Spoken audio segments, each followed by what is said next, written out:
Why you should track your progress. The beautiful thing about this challenge, I don't even know if we would call it a challenge, this 100 days to exceptional, this opportunity, this space of time and being that we're doing is that we're tracking our progress. Now, I didn't really think about it in that measure when I first started, but the fact that I'm able to see where I normally fall off, some of the things that I'm saying to myself that I didn't realize I may be saying to myself when I go get ready to do things, all of that is coming up during this time frame because there's a consistent list of things that I've decided that I'm going to do daily.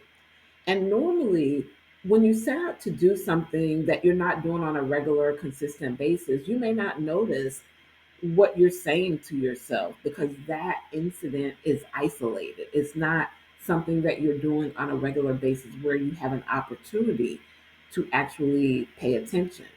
So, some of the things that are on my list for this 100 days outside of creating 100 audio videos and uploading them to the ethers for other people to enjoy and experience, walking is a part of my 100 days. Now, prior to this, I walked every day anyway, but I played around with how many times per day I would walk. So, my ideal time of day to walk or times per day to walk was 2 times per day, but at least once.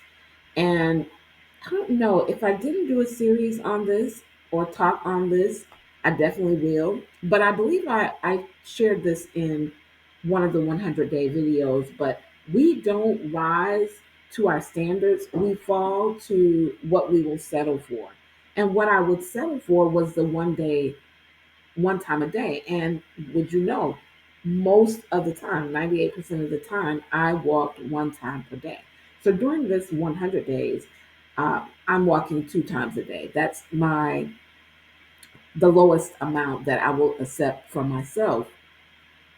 And what also happens when you go more in depth about a particular thing that you're focused on, you begin to attract things of that nature into your consciousness. And so, even some of the video titles that I've been privy to click on were about walking.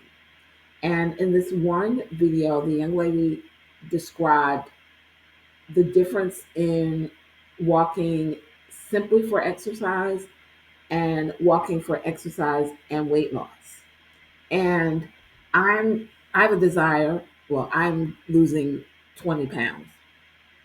And so of course I clicked on the title. I was like, oh, there's a difference in how you're walking that gives you different results. Now, from a common sense perspective, yes, there is a difference. But I just never thought about it. And because walking is on my list, and I hope you're hearing me here when I say that what you focus on is what grows. So she shared that walking for consistency and distance makes a difference when you're wanting to lose weight. And I compared this to business because there is a way to do business where you get quick, fast results, but it doesn't sustain, it doesn't have deep impact on your business.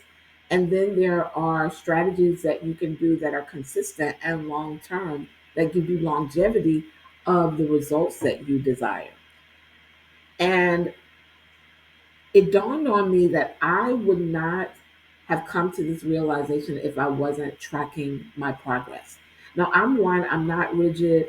It doesn't have to be this stiff thing. I love inspiration, but I also respect, honor, and implement systems into my business and into my life. And so I believe that you should have something that you can measure because without tracking that, you'll never know how to repeat it and do it again if you need to. For instance, some people will get a client, but they have no idea how they got the client. where the client came from. I help my clients to incorporate finding that information in their systems so that they can recreate instead of working hard and doing things by happen chance, which is a lot of what transpires when you try to do everything alone. It just takes so much longer because you're having to learn through trial and error instead of the wisdom of others and even the wisdom of yourself. And so, on today, I want to highlight the importance of tracking your progress. Something in the nature of this 100 days to exceptional is something I would suggest that you incorporate into your business year at minimal one time a year, but at least two times a year where you're just so locked in on how things are going that you can measure and track your progress differently. That's my take on today. This is Tanya Wilson, the growth strategist, business consultant, mindset coach, and I help women just like you step into their personal power, scale their business, and create lifestyles that they love.